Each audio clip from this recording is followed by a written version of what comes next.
আসসালামু আলাইকুম। বেশ অনেকদিন পরে নতুন আরেকটি ব্লগ নিয়ে আপনাদের মাঝে হাজির হলাম। ২ বাচ্চার মায়ের ব্যস্ততম একটা সকালের কিছু অংশ আজকে আপনাদের সাথে শেয়ার করব। আশা রাখছি আপনাদের সবার ভালো লাগবে। সকালেই তো আমার ছোট কন্যা উঠে গেছে। সে অনেক আগেই উঠেছে। ওর ঘুম একদম হালকা। সবার আগে দেখা যাচ্ছে এখন উঠে যাচ্ছে। আর বড় মেয়ের মাদ্রাসা বন্ধ, পরীক্ষা শেষ হয়ে গেছে। যার জন্য ও একটু দেরিতেই ওঠে। এই তো ছোটটা উঠে বেশ অনেকক্ষণ আগ ধরেই কান্নাকাটি করছিল, ক্ষুধা পেয়ে গেছে। ওর জন্য আমি খাবার বানিয়ে নিয়ে এলাম আর বিছানায় আজকে খাইয়ে নিচ্ছি।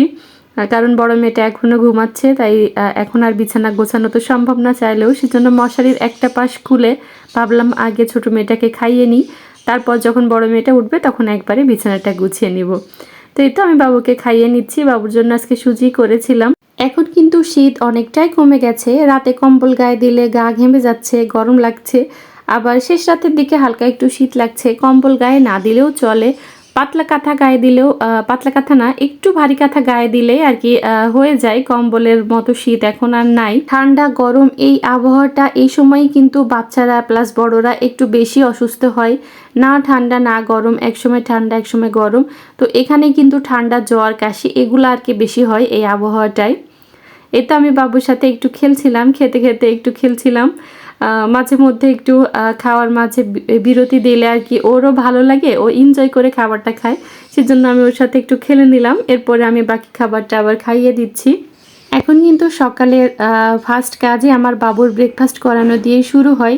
যখন বড় মেয়ের মাদ্রাসা খোলা থাকে তখন আর কি বাবু একটু দেরিতে ঘুম থেকে ওঠে। তখন আর কি আগে আমাদের খাবার দাবার রেডি করে তারপরে ওরা খেয়ে দিয়ে বাবা মেয়ে চলে গেলে তখন বাবু উঠলে বাবুকে খাওয়ায়। কিন্তু এখন আর সেটা হয় না। এখন বাবুকেই আগে ব্রেকফাস্ট করানো দিয়ে হচ্ছে আমার দিনটা শুরু হয়। এদিকে তো বাবুকে আমি পানি খাইয়ে দিচ্ছিলাম। আমার বাবুটা একদমই পানি খেতে চায় না, একদমই না। প্রথমে ফিডারে দিলাম, খাচ্ছিল না। ফিডারের নিপিলটা চাবাচ্ছিল। তারপরেই তো আমি চামচে করে দিচ্ছিলাম। দেখলেনি সে কী দুষ্টামি শুরু করছে, একদমই পানি খেতে চায় না। কি করব বুঝতে পারছি না। পানিটা অন্তত একটু খাওয়া উচিত। আর শীত এসে আমাদেরই পানি খুব একটা খাওয়া হচ্ছে না। ও বাচ্চা মানুষকে কী বলবো, কিন্তু তারপরে আমার বাবু তুলনামূলকভাবে পানি অনেক কম খায়।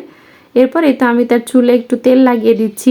সে আবার চুল চিরুনি করতে, ক্লিপ করতে অনেক বেশি পছন্দ করে। কালকে গোসলের সময় চুলে শ্যাম্পু করে দিয়েছিলাম, কালকে আর তেল দেওয়া হয়নি। সেজন্য ভাবলাম চুলগুলো উস্কো খুস্কো হয়ে আছে, আজকে একটু তেল দিয়ে এই তো তার পছন্দের ক্লিপটা পরিয়ে দিলাম। সে অনেক খুশি হয়েছে। এখন সে একটু খেলাধুলা করবে। আমি তাকে খেলতে দিয়ে সামনের রুমের বিছানাটা মোটামুটি গোছানোই ছিল। রাতে এখানে আজকে আর কেউ ঘুমায়নি, যার জন্য বিছানাটা খুব একটা এলোমেলো হয়নি। তারপরেও আমি একটু ঝাড়ু দিয়ে নিচ্ছি। আমার বাসাটায় প্রচুর পরিমাণ ধুলাবালি আসে।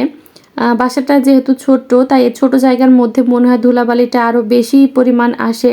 আর দোতলায় যেহেতু, তাই উপরে ময়লাটা মনে হয় একটু বেশিই হয়। সেজন্য আর কি দেখা যাচ্ছে 5 মিনিট আগে আমি যেটা পরিষ্কার করে গেলাম, 5 মিনিট পরে এসে দেখলে আবার তার উপরে ঠিকই ধুলাবালি পড়ে থাকবে। আর গোছাতে গোছাতে একদম হয়রান হয়ে যাওয়ার মতো অবস্থা। এরপর এই তো গতকালকের কিছু শুকনা কাপড় চোপড় ছিল। এই কাপড় চোপড় ভাঁজ করা কিন্তু আমার বড় মেয়ের কাজ। ও অনেক সুন্দর করে সব কিছু ভাঁজ করে দেয়। এই একটা কাজে সে আমাকে অনেক সাহায্য করে।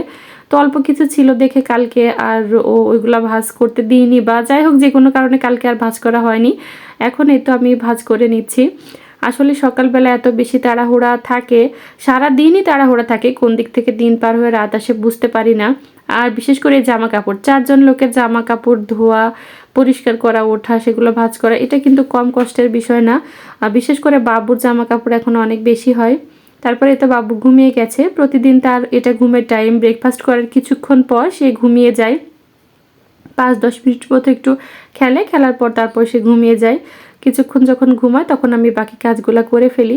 এখন ওই রুমে ঘুমিয়ে গিয়েছিল, আমি তো তাকে সুন্দর করে এখানে শুইয়ে দিলাম। এখন আমাদের জন্য ব্রেকফাস্ট রেডি করব। আজকে হচ্ছে মনে হচ্ছিল একটু অন্য কিছু খাই। প্রতিদিন তো ভাত বা রুটি, নুডলস এগুলো খাওয়া হয়। আজকে একটু ভিন্ন কিছু খেতে মন চাইছিল। ভাবছিলাম একটু ফ্রাইড রাইস করে নিই। তো তেমন কোনো সবজি ছিল না। গাছে কিছু ক্যাপসিকাম ছিল, বাসায় গাজর ছিল আর সিম।